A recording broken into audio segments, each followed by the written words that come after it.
Sexe, drogue et rock'n'roll, ça c'était cool.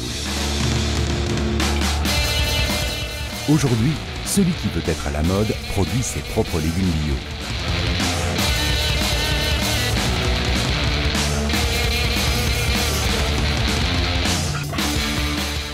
Juste une mode? Ou y a-t-il quand même autre chose là derrière? Nous sommes allés voir ce qu'il en était dans une ferme urbaine de Bruxelles. Ici aujourd'hui on donne un cours ou un atelier de jardinage biologique où les personnes peuvent directement mettre la main dans la terre et apprendre en faisant.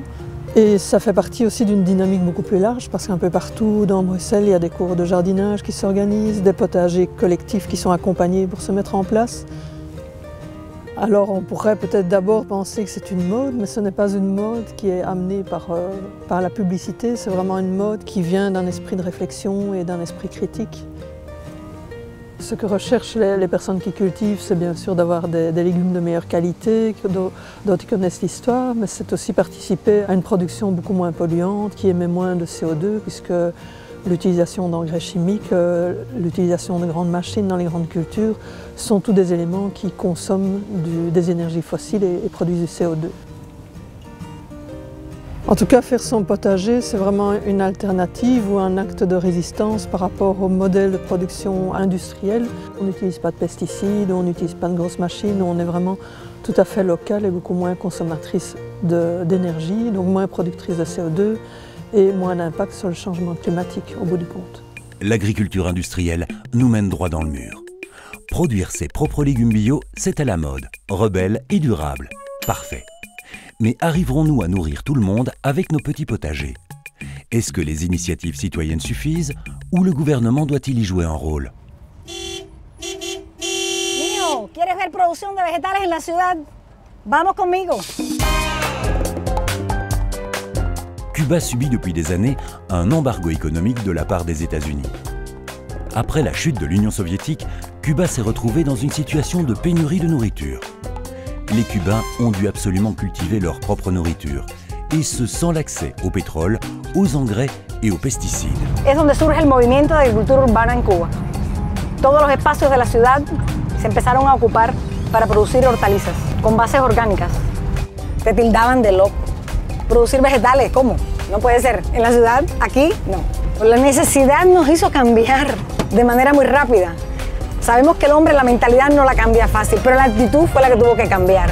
Si no producíamos, no comíamos alimentos. Afin de nourrir la population, partout dans les villes des potagers bio, appelés organoponikos, ont été mis sur pied. Le gouvernement a engagé une armée de scientifiques pour développer des techniques de culture biologique. Le résultat, la population cultive aujourd'hui sa propre nourriture au sein d'un des systèmes d'agriculture urbaine les plus sophistiqués et les plus durables au monde. Norma travaille au Vivero Alamar, un des plus grands organoponikos de la Havane. Elle nous présente Touro, un des 170 collègues de la coopérative. Aquí el objetivo fundamental es la producción de hortalizas para satisfacer las necesidades de aquí de la comunidad. En el lugar donde estamos, esto antes era un basurero. Realmente esto surgió como una necesidad y eso, nosotros hoy prácticamente casi estamos un poco agradecidos por esa parte del derrumbe del campo socialista, el bloqueo americano, toda esa cosa nos ayudó para que nosotros llegáramos a tener una agricultura orgánica sana. Aujourd'hui, à Cuba, 70% des légumes sont issus de l'agriculture urbaine biologique. Grâce au soutien gouvernemental, à des initiatives citoyennes lors de la crise alimentaire, des résultats à grande échelle ont été obtenus.